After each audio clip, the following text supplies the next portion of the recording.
Deep inside the Chernobyl Exclusion Zone, there's this silent, invisible companion that just haunts the local wildlife. I'm talking about radiation, of course. It's an unseen force, but the crazy thing is, it's not just destroying life in the zone anymore. It might actually be radically changing it. Welcome to this explainer, where today we are diving straight into a real-life scientific mystery that honestly sounds completely like science fiction. So, if you were to walk into this highly radioactive forest today, you'd instantly notice something is just fundamentally off. Nature is visibly warped. The pine trees, they don't grow straight. They literally twist into these bizarre, stunted shapes with weird, tangled clusters of leaves. And the spider webs don't have that neat, perfect geometry we're all used to. They hang crooked, full of chaotic gaps. Even the native red firebugs crawl around with asymmetrical, totally warped patterns on their backs, and sometimes they're completely missing an eye. It paints this incredibly vivid, unsettling picture of nature gone terribly wrong. And this really makes that invisible threat of radiation completely visible to us. Think about your typical barn swallow. You know, beautiful blue and black feathers, a distinct red face, a neat aerodynamic tail, just a picture-perfect bird. But a barn swallow native to Chernobyl tells a completely different, really tragic story. You'll often see white patches on their faces, totally crooked tail feathers, and deformed beaks that get stuck slightly open. A lot of times, there's even a tumor protruding right beneath the plumage. It's just a stark, heartbreaking contrast. Part 1. The Catalyst. Let's do a quick flashback to 1986. Okay, spring of 1986, Reactor 4 at the Chernobyl nuclear plant explodes, and it hurls massive amounts of radioactive iodine and cesium straight into the air. And the biological effects? They begin almost instantly. Just 30 minutes later, a nearby deer, its cells literally burning from the inside out, suffers seizures and multiple organ failures before dying. It's brutal. 3 days later, residents are evacuated and told, hey, leave your pets behind, you'll be back soon. But by day 4, those abandoned pets, like a beloved shepherd dog just searching for his owners, are wandering empty streets, tragically hunted down by police who are ordered to shoot strays just to stop the spread of radioactive material.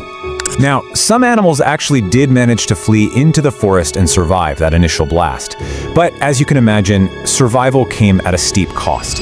Today, the descendants of those street dogs and other wild animals still roam the exclusion zone. And scientists have noticed a really haunting affliction that's super common out there. A lot of them suffer from cataracts. It's a clouding of the lens in the eye, often called gray star. And according to researchers who frequent the zone, this is one of the very first physical signs of high radiation exposure, blurring their vision and, in a lot of cases, causing total blindness. Moving on to Section 2, the microscopic sabotage, or basically, how radiation hacks DNA. So how does this actually happen on a microscopic level? Well, let's break it down into steps. Step 1.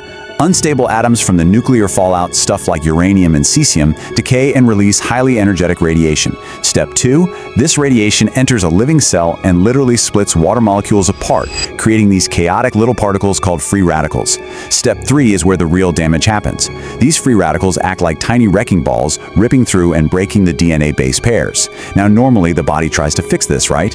But in Step 4, when there is just way too much radiation, those biological repairs fail.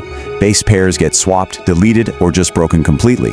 And that failed repair, that is exactly what causes the lasting genetic mutations, the warped bugs and deformed birds we talked about earlier.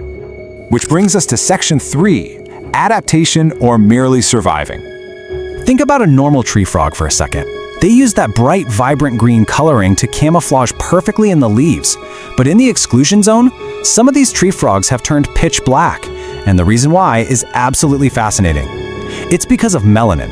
The exact same biological pigment that gives us a dark tan in the summer to block sunlight might actually be shielding these little frogs against radiation. In fact, a 2022 study found that the absolute darkest frogs in Chernobyl were living in the specific areas where radiation levels used to be the highest. But it gets even crazier, because melanin is showing up in places where absolutely nothing should be able to survive. Right inside the ruins of Reactor 4, literally one of the most irradiated places on the planet, scientists found this black radiotrophic fungus. And get this, it doesn't just block gamma radiation, it actually appears to eat it. It converts the radiation into energy to grow, which is incredibly similar to how plants use sunlight for photosynthesis. This is so mind-blowing that astronauts have even studied it up on the International Space Station, hoping it might act as a natural radiation shield for future deep space travel. And it's not just frogs and fungi we're talking about here. larger mammals might be evolving too. Biologist Kara Love and her team over at Princeton University suspect that wolves living in the exclusion zone might actually be evolving cancer resistance. The theory is classic natural selection. Spontaneous DNA mutations make a handful of wolves just a bit less vulnerable to the constant radiation. So they survive longer, they reproduce, and they pass on those protective immune response genes. Over a few generations, you theoretically end up with a pack of cancer-resistant wolves evolving right before our very eyes. But hold on a second. Science requires rigorous proof, and healthy skepticism is absolutely crucial to figuring out this mystery. Not everyone is convinced that these animals are turning into radioactive superheroes. Take Professor Timothy Musso, for example. He's a biologist who has spent years studying the zone, and he points out that you can also find dark frogs in clean, non-radioactive areas. He noted that in almost every single case, the data were just too weak to truly support this hypothesis of adaptation. Plus, for a lot of these claims, including those cancer-resistant wolves, the research hasn't been fully verified or officially published yet.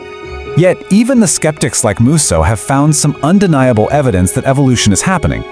Take this controlled lab experiment, for instance. Researchers compared bacteria collected from the wings of swallows in Chernobyl against bacteria collected all the way over in Denmark. And the results were stunning. The Chernobyl bacteria actually reproduced better when exposed to moderate radiation in the lab. The Denmark bacteria, they were far less resistant under the exact same conditions. Because this was done in a tightly controlled lab, it proves just how wonderfully complex and real this biological puzzle actually is. Section 4. Science halted by war. In February 2022, Russian troops invaded Ukraine and occupied the exclusion zone for weeks. And the impact on the scientific community was catastrophic. When researchers were finally able to return, they found their offices and labs totally ransacked. Vital computers and hugely expensive equipment were either stolen or completely destroyed. Decades of incredibly important long-term biological surveys were abruptly interrupted. What this means is that irreplaceable research data that could have literally unlocked secrets to cancer resistance in humans or radiation shielding for space travel, may just be lost forever. Which leaves us with one final massive question. Will we ever recover the lost secrets of Chernobyl's wildlife, or has the chance to understand this rapid evolution vanished forever? The tragic fragility of scientific discovery means we might just have to wait and see if researchers can ever pick up the pieces.